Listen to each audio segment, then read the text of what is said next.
The alarm screamed through the Galactic Council chambers.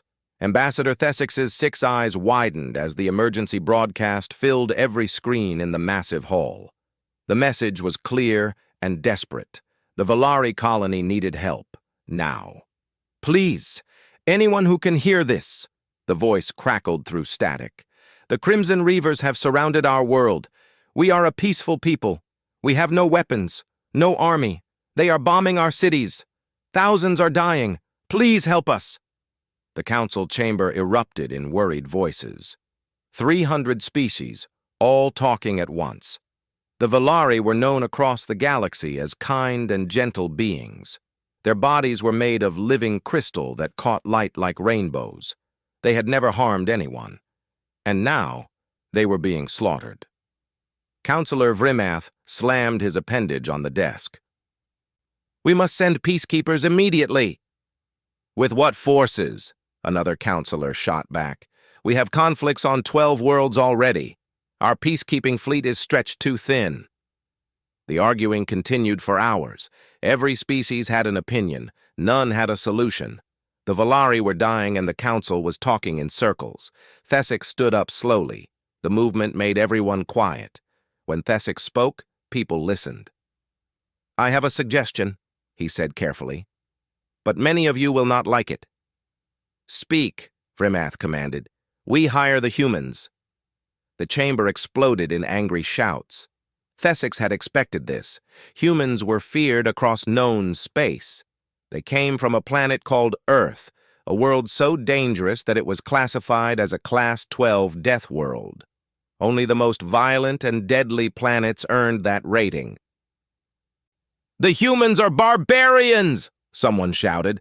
"They can barely control their own violent urges," another added. Thessix raised his hand for silence. "The humans have a fleet nearby. They can reach Valari space in 3 days. No one else can respond that quickly. And yes, they are from a death world. But that means they know how to fight. The Reavers will not surrender to kind words." The vote was close. Very close. But fear for the Valari won out over fear of the humans. The contract was sent. 3 star systems away, Commander Jin Woo read the message on his datapad. He was a tall man with hard eyes and short black hair going gray at the temples. Scars marked his face from battles he preferred not to discuss. He had served in the Human Defense Coalition for 20 years. He had seen things that would break most people. "They want us to be peacekeepers," he said aloud, almost laughing. "They finally want us, but they still don't trust us." Captain Hana walked into his office without knocking. She never knocked. They had served together too long for formality. "I saw the contract. 30 Reaver warships against our 12, and the Council expects us to not make it worse." Jinwoo smiled without humor. "They think we're going to massacre everyone." "Aren't we?" Lieutenant Minho asked, leaning against the door frame. He was younger than the others, but his eyes were just as hard. He had trained on Earth, where the gravity was 3 times stronger than most inhabited worlds, where the air itself could kill visitors from other planets, where evolution had created the most dangerous predators in known space, humans. "No," Jinwoo said firmly. "We're going to do exactly what they hired us to do. We're going to keep the peace." Chief Engineer Yuna appeared behind Minho, wiping grease from her hands. "The Indomitable is ready. All 12 ships in the fleet are at full capacity. We can leave within the hour." Jinwoo nodded. "Send word to Medical Officer Tae Yang. I want full combat readiness, but also maximum medical supplies. We're going to save lives, not just take them." The human fleet departed exactly 53 minutes later. 12 ships, each one built to withstand conditions that would crush vessels from other species. The crews inside could survive acceleration forces that would turn most aliens into liquid. They could think clearly while their bodies screamed in pain. They could function in environments that would kill others in seconds. This was what it meant to be from a death world. As the Indomitable jumped to faster-than-light speed, Jinwoo stood on the bridge looking at the stars. Behind him, Hana checked tactical readouts. Minho prepared weapons systems. Yuna monitored the engines. Taiyang readied the medical bay. "Sir," Hana said quietly, "the Council is watching us. They have observers monitoring our approach. They expect us to fail, or worse, to succeed by killing everyone in sight." Jinwoo turned to face his crew. Every person on the bridge looked back at him. They were all volunteers. They had all chosen this life. They had all survived Earth's brutal environment and even more brutal training. "Then we'll surprise them," Jinwoo said. "We'll show them what Deathworlders can really do when we choose mercy over massacre. We'll show them that being strong doesn't mean being cruel." The bridge crew nodded. No one spoke. They didn't need to. They understood. 3 days later, the human fleet dropped out of FTL at the edge of Valari space. 30 Reaver warships surrounded the beautiful crystal planet below. Smoke rose from a dozen cities. The scanners showed thousands of dead, millions more in danger. Jinwoo opened a communication channel to the planet's surface. An elderly Valari appeared on screen, his crystalline face showing cracks of age and worry. "I am Elder Shimrath," the Valari said, his voice shaking. "Thank you for coming, but I must be honest. We called for peacekeepers. The Council sent us Deathworlders. We are frightened of what you might do." Jinwoo understood the fear in those words. He had seen that fear in many eyes before. "Elder Shimrath," he said calmly, "we are here to help, not to harm. Watch what we do, then judge us." He cut the transmission and turned to his crew. "Hana, get me a line to the Reaver commander. Minho, weapons ready but hold fire. Yuna, engines at full power. Taiyang, prepare for casualties." The hunt was about to begin. The face that appeared on the main screen made Jinwoo's crew tense. Captain Vexthar of the Crimson Reavers was a Krell, a species known for their cruelty. His scaled face twisted into what might have been a smile. Behind him, Jinwoo could see the bodies of Valari prisoners hanging from chains. "So," Vexthar hissed, "the Council sent their pet Deathworlders. How amusing. You bring 12 tiny ships against my 30? You must be stupider than you look." Jinwoo kept his voice calm and cold. "This is Commander Jinwoo of the Human Defense Coalition. You have committed crimes against the Valari people. You have one chance. Surrender now and face galactic justice. Or face us."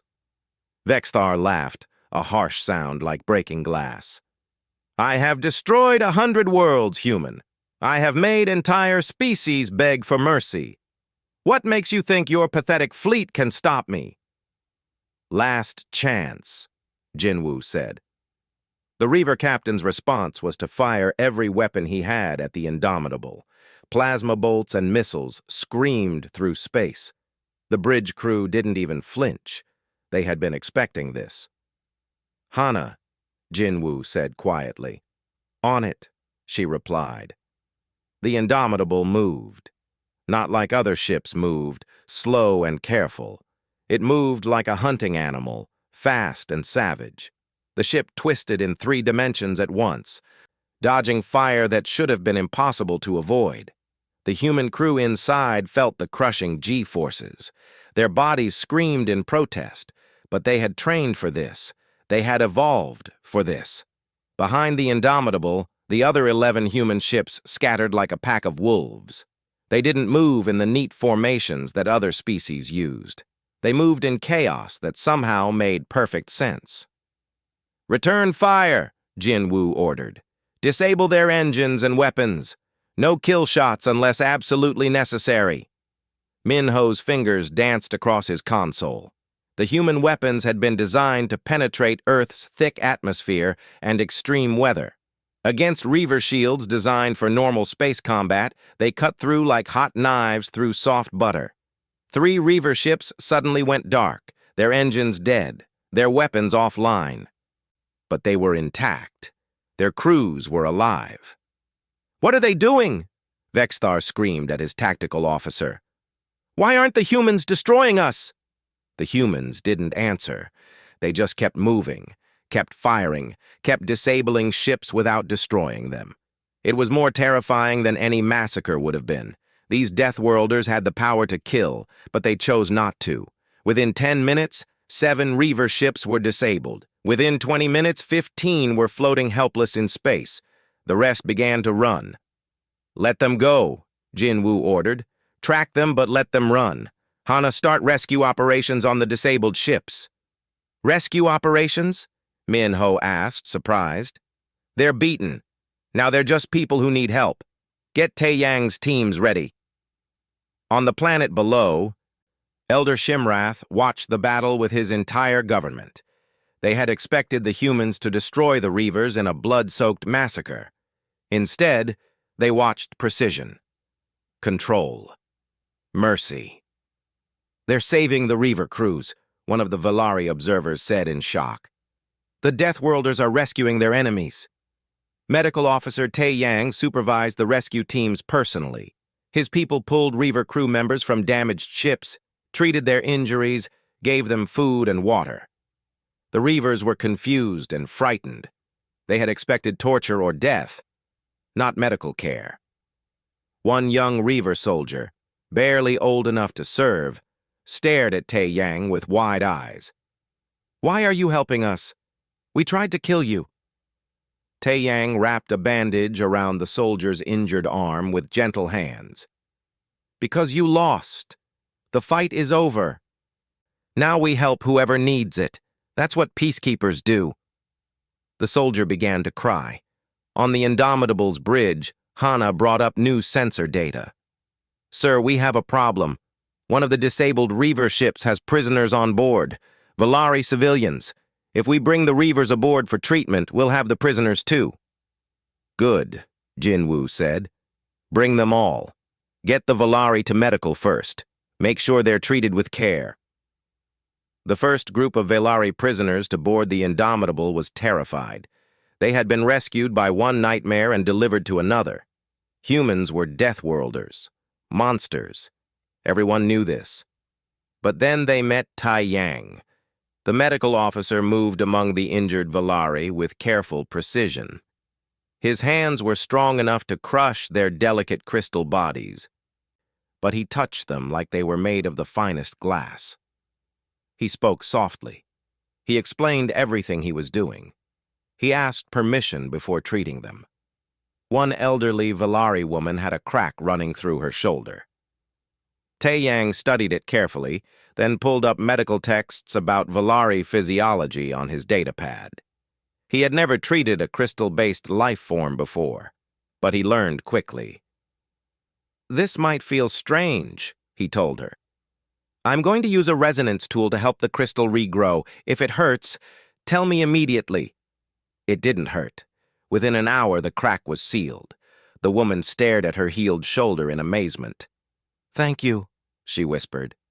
"You saved my life." Taeyang smiled tiredly. He had been working for 6 hours straight. He would work for 60 more before he slept. "That's my job."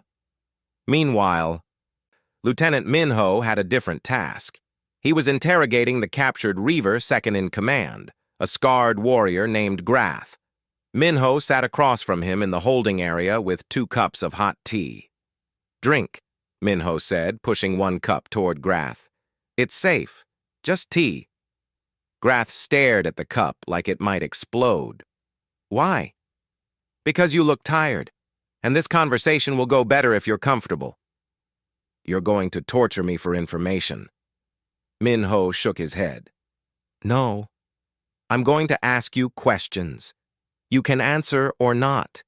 Either way, you'll get food, water, medical care, and a clean cell. That's how we do things." Grath didn't understand. He had tortured dozens of prisoners himself. It was how information was gathered, but this human was offering him tea.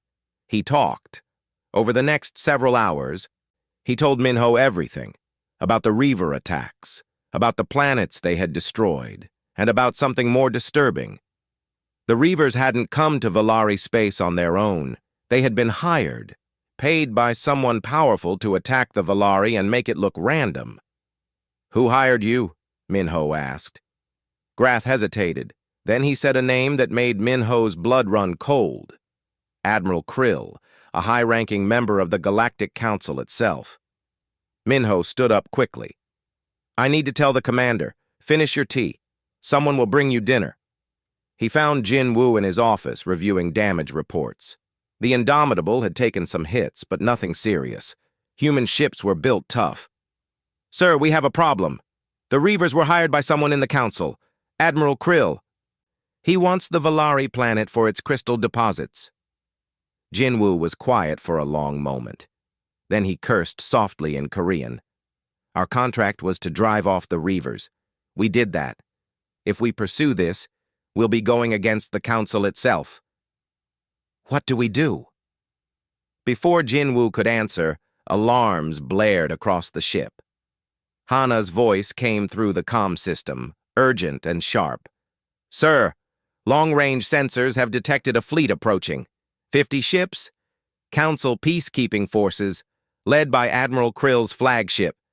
They're claiming they're here to relieve us and restore order." Jin Woo and Minho looked at each other. They both knew what this really meant.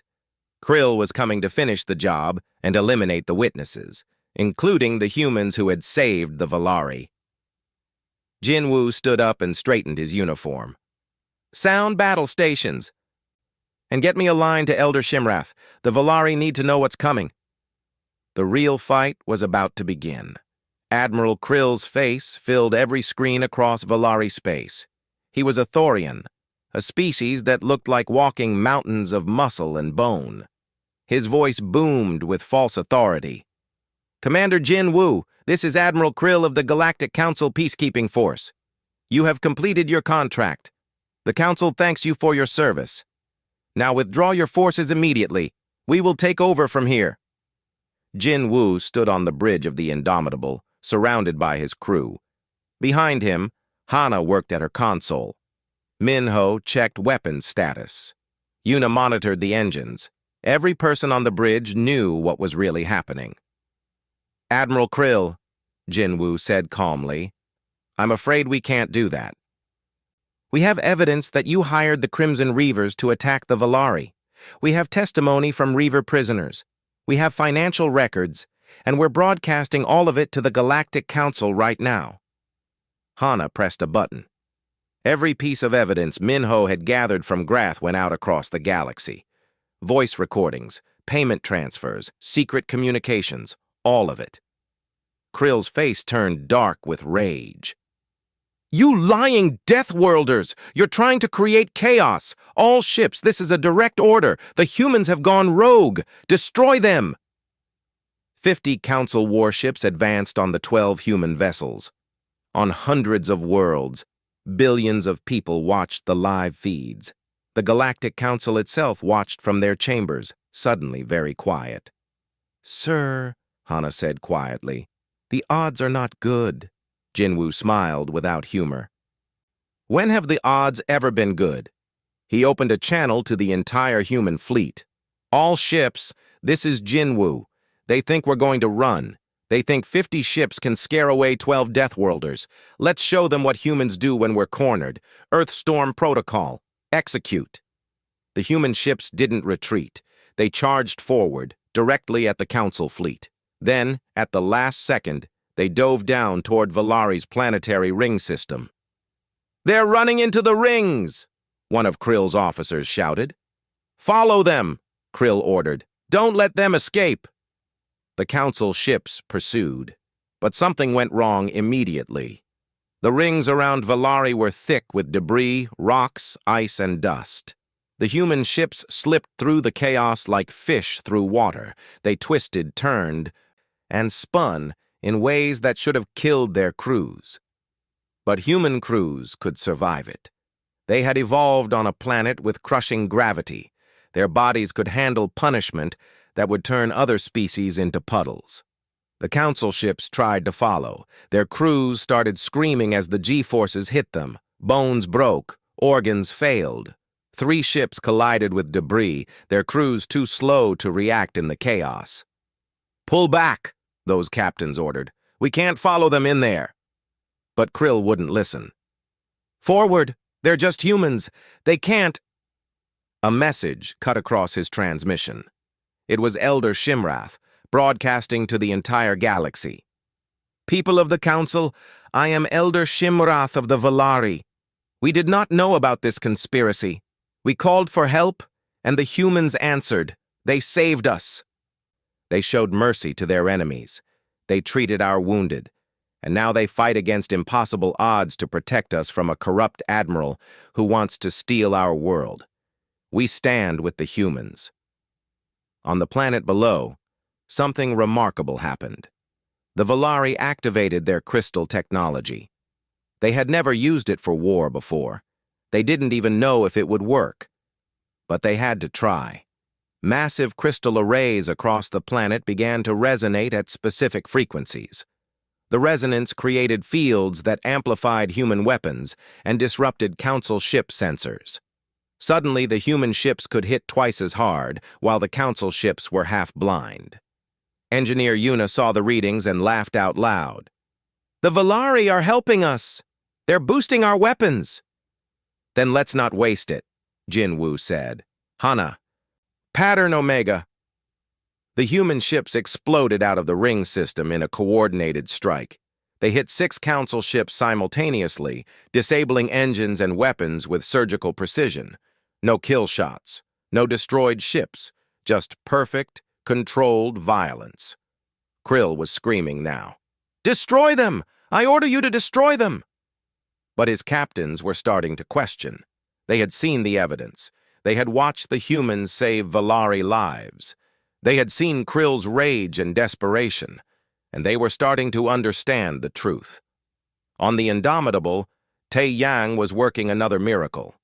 One of the Council ships had taken damage, and life support was failing.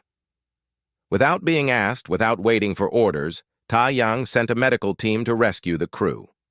The broadcast went out across every channel. A human medical team, boarding a Council ship that had just been trying to kill them, pulling out wounded officers and treating their injuries.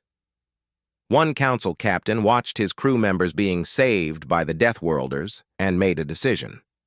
He opened a private channel to Jin Woo. "Commander, this is Captain Vrel of the Council ship Luminous Path. I've been reviewing the evidence you broadcast. I believe you, and I don't believe Admiral Krill. I'm withdrawing from the battle." "Thank you, Captain Vrel," Jin Woo said. The Luminous Path pulled back. Then another ship withdrew. Then 3 more. Krill's fleet was falling apart. "Traitors!" Krill screamed. "You're all traitors!" Lieutenant Minho had been planning something dangerous, very dangerous. He gathered a team of 5 other humans and took a small boarding craft. While everyone was distracted by the battle, he flew straight toward Krill's flagship. "Minho, what are you doing?" Jin Woo demanded over the comm. "Ending this, sir, with respect." The boarding craft attached to Krill's ship like a parasite. Minho and his team cut through the hull with plasma torches. They moved through the corridors like ghosts, taking down guards with non-lethal weapons. Humans were faster, stronger, and tougher than most species. In close combat, they were terrifying. They reached the bridge in 6 minutes. Krill turned to see Minho pointing a weapon at him. But Minho didn't fire. Instead, he walked to the Admiral's personal console and activated the broadcast system. "Admiral Krill," Minho said calmly, "show them your personal files. Show them the proof of what you've done." "I'll never—" Minho pressed a button. He had already hacked the system. Krill's files appeared on every screen in the galaxy. Communications with the Reavers, payment records, plans for the genocide of the Valari people so the crystal deposits could be mined by Krill's private companies. The proof was undeniable. Across the fleet, Council captains powered down their weapons. The battle was over, not because anyone had been destroyed, but because the truth had won. Krill lunged at Minho with shocking speed. The Admiral was huge, strong, and desperate, but Minho was human. He was from a death world. He stepped aside, used Krill's momentum against him, and put the Admiral on the floor without even hurting him. "You're under arrest," Minho said simply. On the Indomitable, Jin-Woo watched his young lieutenant restrain one of the most powerful beings in the galaxy and felt a moment of pride. Then he opened a channel to the Valari. "Elder Shimrath, the threat is over. Your world is safe." The old Valari's voice was filled with emotion. "Thank you, Commander. Thank you for showing the galaxy what real peacekeepers look like." Jin-Woo looked at his crew. They were exhausted. They were battered. The Indomitable had taken damage, but they had won. Then alarms blared again. Sensors showed Krill's flagship changing course. "He set the ship to autopilot before we took the bridge," one of Minho's team shouted over the comm. "It's heading straight for the Valari capital city. It'll kill billions." Jin-Woo had 1 second to make a decision, 1 second to choose. "Hana, intercept course, ram speed." "Sir." "That will destroy us." "Do it." The Indomitable turned and burned at maximum thrust. The Indomitable screamed through space at speeds that would have killed most crews. Inside, the human crew felt every second of the crushing acceleration. Their bodies were built for this, but it still hurt. It hurt badly. Hana gripped her console, calculating the intercept course with shaking hands. 30 seconds to impact. Jin-Woo stood at the center of the bridge, watching the massive Council flagship growing larger on the screen. Behind it, the beautiful crystal cities of Valari gleamed in the sunlight. Billions of innocent lives, all depending on 12 human ships. "All crew, this is the commander," Jin-Woo said over the ship-wide comm. "Brace for collision. Emergency bulkheads are sealing now. This is going to hurt." Throughout the ship, automated systems slammed blast doors closed. The Indomitable had been designed by humans who understood that sometimes ships got hurt. Sometimes they got destroyed. The ship was built to protect its crew even in the worst disasters. Yuna was in engineering, her hands flying over controls. "Diverting all power to forward shields, shutting down everything else." Tae Yang was in medical, strapping himself into a crash seat. "Medical teams, secure all patients and prepare for casualties." Minho was still on Krill's flagship. He and his team were too far from their boarding craft to escape. He opened a private channel to Jin-Woo. "Sir, we're not going to make it off this ship in time." Jin-Woo's voice was steady. "I know. Get to the safest part of the ship. That's an order." "Yes, sir. Commander, it's been an honor." "The honor was mine, Lieutenant." On Valari, every eye watched the sky. They could see the 2 ships now, one racing to destroy them, one racing to save them. Elder Shimrath stood on a balcony, his crystal hands pressed together in prayer. 5 seconds. 4, 3. The Indomitable hit Krill's flagship like the hammer of an angry god. The sound was beyond description. Metal screamed. Energy shields exploded in cascades of light. The flagship was knocked off course, sent spinning away from the planet. But the Indomitable was dying. The entire front section crumpled like paper. Emergency systems screamed. Fire erupted in a dozen compartments. The ship's spine cracked with a sound that echoed through every deck. On the bridge, Jin-Woo was thrown from his feet. Hana crashed into her console. Emergency lights flickered on as main power died. "Damage report!" Jin-Woo shouted. "Forward sections are gone!" Yuna's voice came through, broken by static. "We've lost engines 3 and 4. Hull breaches on decks 1 through 7. Emergency bulkheads holding." Casualties. There was a terrible pause. 37 confirmed dead, Tae Yang said, his voice hollow. 23 in the forward sections that took the impact. 14 in engineering when the engines exploded. 92 injured. I'm setting up triage now. Jin-Woo closed his eyes for just a moment. 37 lives. 37 people who had trusted him, who had followed him, who had died doing the right thing. And Lieutenant Minho? Another pause. Then Minho's voice, weak but alive, came through. "We're okay, sir. Banged up but breathing. The flagship is disabled. Krill is unconscious. We're securing him now." Relief flooded through Jin-Woo. He opened a channel to all ships. "This is Commander Jin-Woo. The threat is neutralized. The Valari are safe. Begin rescue operations for all damaged ships, including Krill's flagship. No one else dies today." On the planet below, something unprecedented happened. Every Valari in the capital city walked outside and looked up at the sky. Then they began to sing. It was a sound unlike anything humans had heard before, a crystal resonance that carried through the air like music made of light. "What is that?" Hana asked, listening to the strange, beautiful sound through the external sensors. Elder Shimrath's voice came through on the comm. "It is the song of remembrance. We sing it for heroes. We sing it for those who gave their lives for others. We sing it for your 37. The human crew listened to the alien song and felt tears in their eyes. They had come here as feared Deathworlders. Now they were being mourned as heroes. Over the next hours, the rescue operations continued. Human medical teams worked alongside Council medical teams, saving lives from both sides.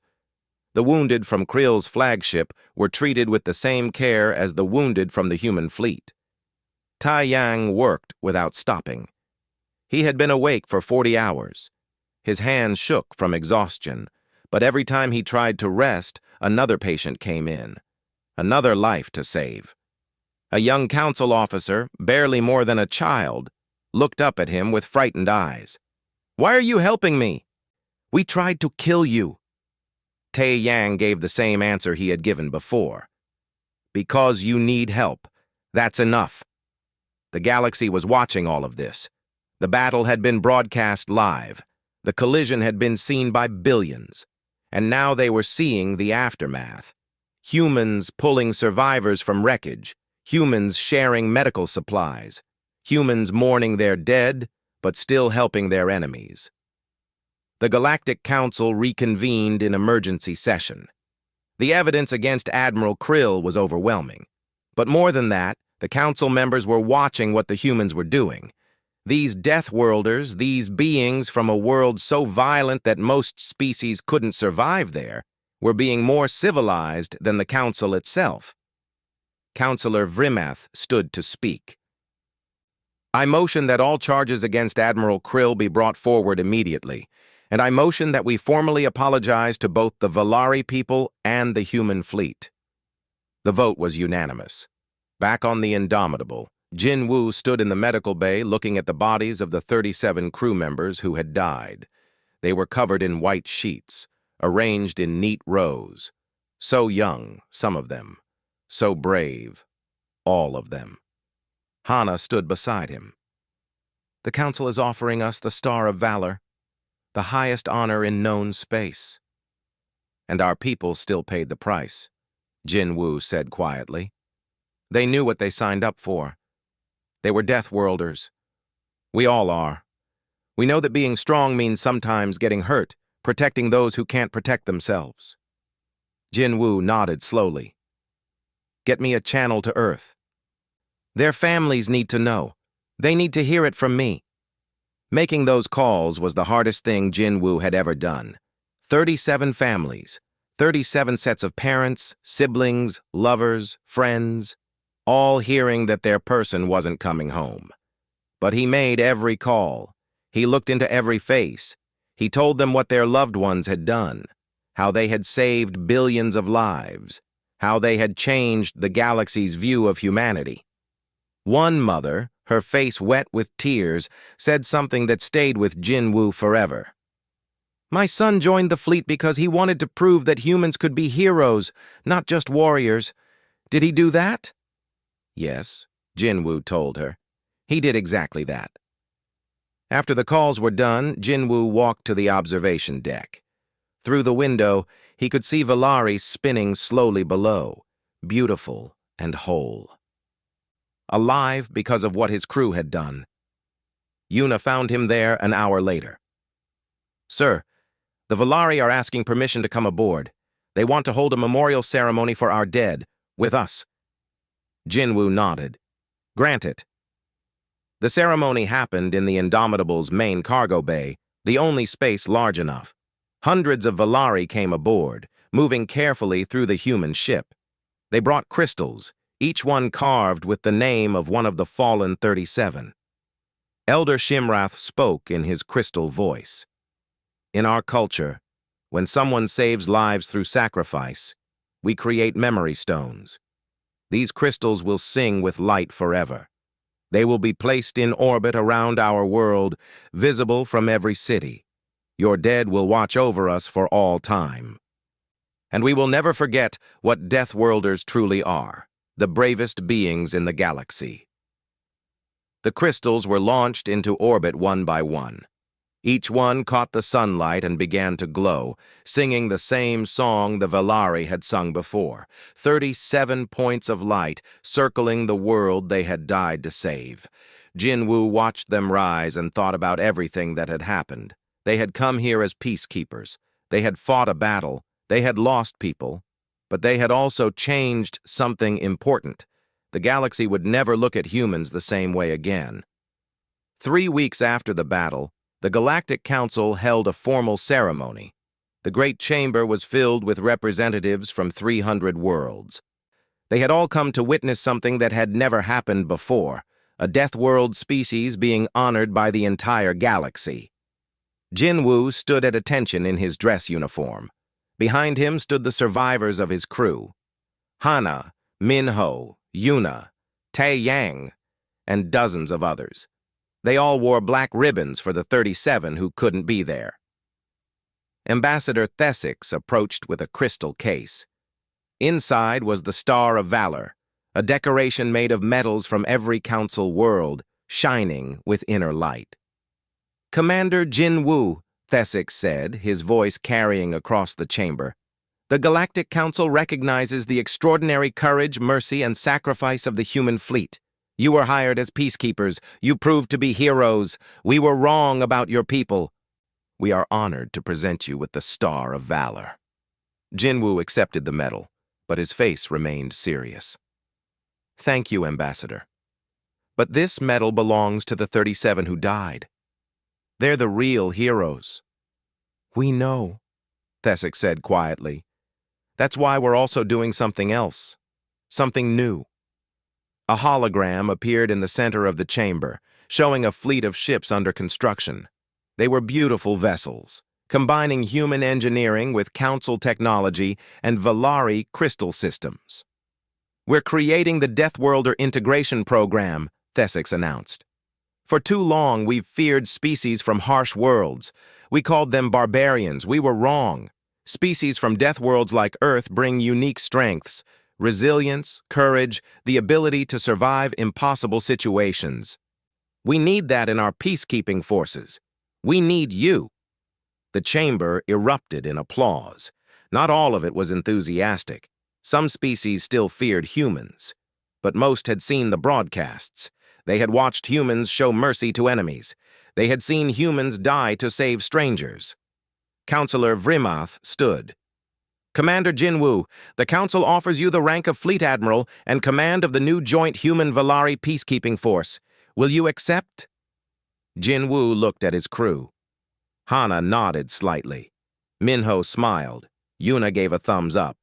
Tai Yang just looked proud. I accept, Jinwoo said, on one condition. My crew comes with me, all of them, and the families of the 37 receive full council benefits and honors. Agreed. Later that day, Jinwoo found himself walking through the Valari capital city. He had wanted to see it up close, this place his people had died to protect. The buildings were made of living crystal, catching the sunlight and throwing rainbows everywhere. Valari walked past, and many stopped to bow to him. Some touched his arm gently, their crystal fingers cool and careful. Elder Shimrath found him at the Memorial Plaza. In the center stood a massive crystal sculpture showing a human ship protecting the planet. Around it were 37 smaller crystals, one for each of the fallen. They come here every day, Shimrath said, thousands of Villari, to remember, to pay respect. Your people saved us, Commander, not just from the Reavers, not just from Krill. You saved us from our own prejudice. We thought Deathworlders were monsters. You taught us they could be protectors. Jinwoo reached out and touched one of the memory crystals. It was warm, humming with a soft vibration. We're not special. We just did what needed to be done. That, Shimrath said, is what makes you special. You have the power to destroy, but you choose to protect. You have the strength to kill, but you choose to heal. That is what separates heroes from monsters. That evening, the human crew gathered in the repaired Indomitable for their own private memorial. No cameras, no council observers, just them and their memories. Tai Yang had set up photographs of all 37 fallen crew members. Hana had written each of their names in both human and Villari script. Minho had brought their favorite foods and drinks, everything they had loved in life. Yuna raised her glass. To the 37, they wanted to prove that humans could be more than warriors. They did that. They proved we could be heroes. To the 37, everyone repeated. They told stories late into the night. Funny stories, sad stories, heroic stories. They remembered every person who had died, not as casualties or numbers, but as friends and family. Jinwoo listened to all of it and felt something shift inside him. The guilt was still there. The pain of loss would never fully go away. But there was also pride. His people had changed the galaxy. They had shown everyone what Deathworlders could truly be. The next day, Jinwoo began his new job, Fleet Admiral of the Joint Peacekeeping Force. Captain Hana became his tactical advisor to the entire Galactic Council, teaching them what humans called Deathworlder tactics, how to think in 3 dimensions, how to use harsh environments to advantage, how to turn weakness into strength. Lieutenant Minho took command of the new Peacekeeping Academy. His job was to teach council officers how to fight like humans, with precision, control, and mercy. The first class had students from 20 different species, all eager to learn. Engineer Yuna led a cultural exchange program. She worked with Villari engineers, combining human durability with Villari elegance. The ships they designed together were works of art that could survive anything. Medical Officer Tai Yang founded the Multi-Species Medical Academy on Villari. It was the first school in the galaxy dedicated to treating all species equally, teaching doctors from every world how to heal beings completely different from themselves. Months passed. The joint fleet grew. Humans and Villari served together, learning from each other. More Deathworld species joined the program. The galaxy was changing. Then came the day Jinwoo had been both expecting and dreading. He was in his office reviewing deployment schedules when the alert came through. A distress call from the far edge of known space. A colony under attack by pirates. Hundreds of thousands of lives at risk. Jinwoo read the message twice. Then he called his old crew to his office. They came immediately. Hana, Minho, Yuna, Tai Yang. They stood around his desk, and he could see in their eyes that they already knew why he'd called them. "There's a situation," he said simply. "Outer Rim. Colony under attack." "They're asking for peacekeepers." Hana smiled. "Then we should show them what peacekeepers look like." "I thought you were a tactical advisor now," Jinwoo asked. "I am. But I'm also your second in command. Where you go, I go." Minho nodded. "The academy can survive without me for a while. Students learn better from experience anyway." Yuna grinned. "The Indomitable is ready. She always is." Tai Yang closed his medical kit. "People need help. That's all I need to know." Jinwoo looked at his crew, these people who had been with him through hell and back. "We lost 37 last time. We might lose more this time. Are you sure?" "We're Deathworlders," Hana said simply. "This is what we do."